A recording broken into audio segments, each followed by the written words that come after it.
Swimming pool ba ang hanap nyo mga idol? So, let's go! Tara! Sa Rio Villanueva na mga idol, no? Tamang chillan tayo dyan, no? Habang medyo nilalamig pa. Ang ganda ng panahon. So, may kwarto din pala sila, no? Pwede mag-overnight. So, chat na lang kayo sa FB page nila, yung Rio Villanueva idol. Ayan, no? May mga nauna na. So, dumating pala tayo dyan bago mag-7, no?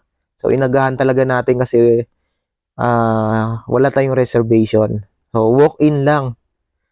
Kumbaga, mas maganda kung magpa-reserve kayo since meron naman pala silang reservation. Message na lang kayo sa FB page nila. Ang Rio Villanueva.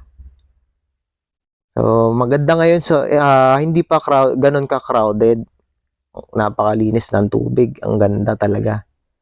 Pinaka nagustuhan kasi namin dito, swimming pool siya. So, ilang layer yan. And free-flowing mga idol. So, mag-enjoy talaga yung mga kids nyo dito. Hindi sila makakalunok ng sangkatutak na chlorine, di ba? Galing sa swimming pool. Ito, natural lang. So, ayan, maya't maya may naglilinis sila ate. So, good job sa inyo. Talagang maya't maya nila yung mga dahon, mga idol. Ayan, tamang enjoy muna yung mga nauna. So, nakapag-video-video pa pala tayo, no? Kasi wala pang gaanong tao. Ayan pala yung mga kasama natin. So, nilabig na siguro yan kasi nakalublob na agad sila. Inunahan na kumbaga.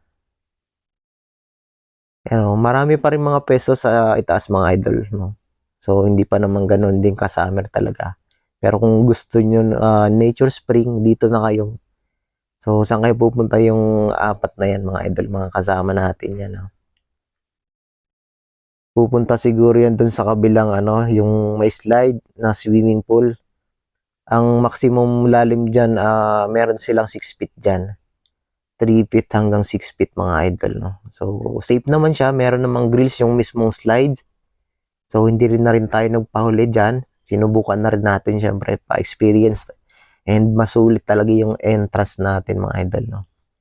So, ayan yung mga iba pang kasama natin.